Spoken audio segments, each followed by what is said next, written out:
J'ai reçu ce commentaire sur la chaîne. Je vois pas mal d'entrepreneurs autour de moi faire un burn-out lorsqu'ils décollent. Plus de 500 000 € par an et environ 10 employés ou prestataires, à cause de la charge mentale que ça implique.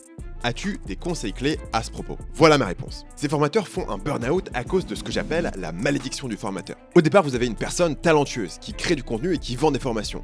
Donc son business marche, et comme son business marche, il commence à recruter, mais il se rend compte qu'il passe beaucoup de temps à gérer du monde et ça tue le plaisir dans son business. Et en plus, ça tue sa rentabilité parce que son business ne grossit pas autant que prévu après les recrutements. Je vais vous donner 4 exemples réels de formateurs youtubeurs qui se sont pris ce mur. Il y a beaucoup d'autres personnes qui ont vécu ces expériences, mais ceux dont je vais vous parler aujourd'hui sont ceux qui ont eu la transparence de le dire dans leurs vidéos. Honnêtement, je suis un autre exemple. J'ai moi-même fait toutes les erreurs dont je vais vous parler dans la vidéo, donc je parle d'expérience. Shubham Sharma fait des vidéos et des formations sur le no-code et l'automatisation. Je voulais sortir du mode artisanal et passer un peu dans le mode entrepreneurial. Je voyais autour de moi des gens comme Micode, Marketing Mania, Ali Abdaal, au UK qui ont des équipes. En fait, là où moi je voulais passer du monde artisanat au monde professionnel, entre guillemets, c'était très dur à réussir à le faire. Deuxièmement, j'ai pas forcément kiffé. Alors oui, le résultat était génial, mais j'étais de plus en plus déconnecté de mes vidéos. Matt D'Avella est un gros youtubeur américain qui a explosé en faisant des vidéos sur le minimalisme. Il a recruté une équipe, puis il a viré tout le monde. The irony was that I was creating less, making less money, and I was working more than I ever had before. Elliot Meunier est un autre exemple.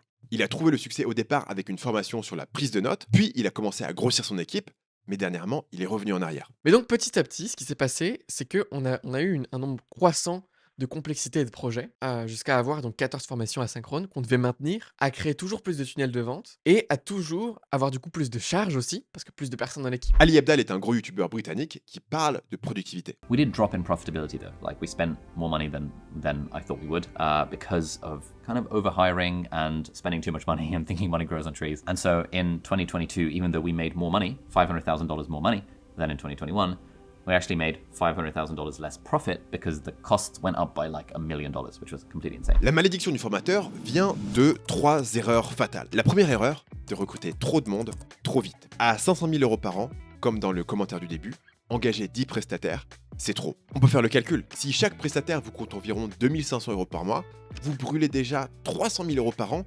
uniquement en coût d'équipe. Le résultat, ça va être une charge mentale gigantesque et finalement beaucoup moins de bénéfices à la fin de l'année. La solution pratique ici, c'est de simplifier la structure. Si on fait 500 000 € par an, on n'a réellement besoin que de 2 personnes, un intégrateur ou un assistant opérationnel pour gérer les tâches du quotidien, y compris le support, les factures, mettre en ligne les pages, etc.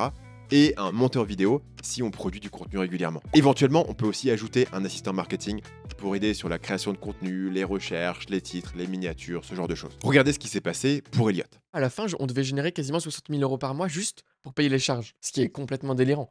Mais c'est évidemment parce que je sais pas piloter une boîte, tout ça. Hein. Matt D'Avella a eu un problème similaire. Certainly having employees made that 10 times worse because I'm like, I have to create 10x. If I have 10x the employees, like I need to pay everybody's salary and so I'm forced to work. La deuxième erreur, c'est de ne pas comprendre ce qu'on appelle la pyramide inversée du créateur. C'est un concept qui vient des youtubeurs américains Colin and Samir. En général, une entreprise classique, c'est une pyramide avec le PDG au sommet qui distribue les tâches vers le bas. L'intérêt d'une pyramide, c'est qu'avec une seule personne qui dirige l'entreprise, vous pouvez avoir 10 employés, ou 10 000, ou 100 000, et la structure n'a pas besoin de changer. C'est juste que la pyramide grossit. Mais pour les formateurs et créateurs, la pyramide est souvent inversée. Toute l'équipe repose entièrement sur une personne, le créateur d'origine. Ça veut dire que chaque nouveau membre que vous recrutez, loin de vous libérer du temps, ajoute encore plus de responsabilités sur vos épaules. C'est comme ça qu'Ali Abdaal a l'impression de ne plus pouvoir faire ce qu'il veut. And so I've said to my team that I get to film whatever I want whenever I want, because I'm a diva, and I want to have basically nothing on my calendar, and I want to kind of limit the amount of time I spend on the business, in business operations, to about 3 hours a week. Me only wanting to film whatever I want whenever I want does mean that actually quite a few people in the team can't do their jobs that effectively because their jobs kind of rely on me filming stuff or doing podcasts or like recording social media bits and bobs. Elliot a eu le même problème. Mon quotidien, c'était ouvrir Slack, me faire bombarder par des messages sans fin. Et puis gérer des merdes. Et puis essayer de rattraper tant bien que mal une trésor qui était défaillante, un cash flow négatif et des problèmes humains en permanence. Et moi, je déteste ça. Il parle aussi de l'illusion de pouvoir complètement déléguer ses responsabilités à d'autres personnes. Une boîte, même si t'as quelqu'un qui gère, peu importe les promesses qu'on va te faire, à la fin, c'est toujours toi qui gères. Dans mon cas, c'est quelque chose que j'ai vécu de manière très profonde. Naïvement, on pourrait se dire, mon business fonctionne sur ce modèle actuel. Si je recrute 2 fois plus de personnes, que je crée 2 fois plus de vidéos, je vais gagner 2 fois plus d'argent. Mais en réalité, j'ai jamais vraiment réussi à déléguer la partie créative sans perdre de la qualité. Et donc, il y a une taille maximum pour mon équipe et une quantité maximum de contenu que je suis capable de produire. La troisième erreur, c'est de perdre les tâches qui vous font vibrer et sur lesquelles vous êtes très fort. Quand un créateur recrute une grosse équipe, il se passe une de 2 choses. La première, c'est qu'il va se retrouver à faire beaucoup plus de gestion, et la deuxième, c'est qu'il va se retrouver à faire du contenu générique, plus facile à produire, qui plaît au plus grand nombre. C'est comme ça que Matt D'Avella a perdu le plaisir dans son travail. I think the biggest problem that I had with outsourcing my work wasn't just that it was hiding my greatest strengths, it also robbed me of the one thing that I love most about making videos, editing. Et c'est aussi ce qui s'est passé avec Elliott Meunier. On a fait une complexité croissante dans les formations, les projets, l'équipe, les charges, si bien qu'à un moment, forcément, voilà, moi je me retrouve étranglé, quoi. Shubham ne se sentait plus aligné avec son contenu. En fait, résultat des comptes, sur ces 6 derniers mois, 9 derniers mois, en fait, j'ai fait beaucoup de choses qui n'étaient pas du tout alignées avec mes valeurs, qui n'étaient pas du tout alignées avec la manière dont je fonctionne. Le meilleur moyen de grossir votre business sans grossir les coûts, c'est de choisir les bons outils.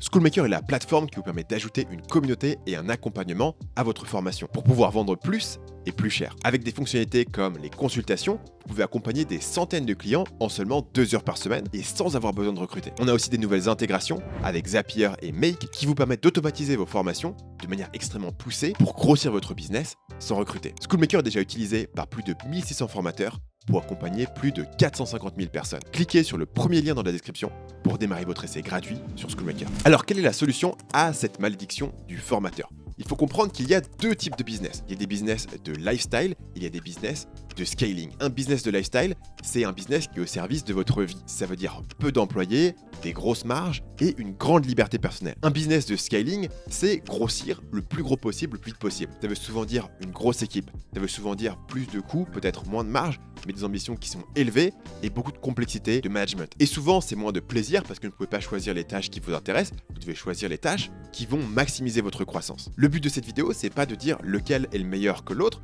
Le but de cette vidéo, c'est de dire il faut savoir quel business vous êtes en train de construire. Et l'erreur fréquente des formateurs qui font ce burn-out, c'est de vouloir faire du scaling agressif avec un business de formation qui ne s'y prête pas forcément. Donc vous recrutez comme dans un business de scaling, mais à cause de la pyramide inversée, votre chiffre d'affaires ne suit pas. Donc vous avez les coûts qui augmentent, le chiffre d'affaires qui plafonne, et vous perdez le plaisir dans votre business, vous êtes perdant sur tous les points. Regardez ce qui s'est passé pour Elliott. En fait, on s'est retrouvé à être dans une situation très compliquée où en fait on a fait 3 mois à profit négatif cet été, où j'ai dû remettre quasiment 40 000 € de ma poche dans l'entreprise pour que la trésor continue pour qu'on soit pas en faillite, quoi, concrètement. Donc il y a 2 options. La solution numéro 1, c'est d'accepter qu'il y aura un plateau et que c'est pas grave. Si vous atteignez un plateau autour de 300-500 000 € par an avec 1 ou 2 personnes dans votre équipe, ça peut être extrêmement confortable et épanouissant à partir du moment où vous pouvez avoir ce caractère psychologique où vous êtes OK de rester à ce niveau ou de grossir beaucoup plus doucement qu'avant. C'est quelque chose que Ali Abdaal a fini par accepter. It is okay to make less money for the sake of, I don't know, balance and fulfillment and happiness and physical health and mental health and relationships and family and hobbies.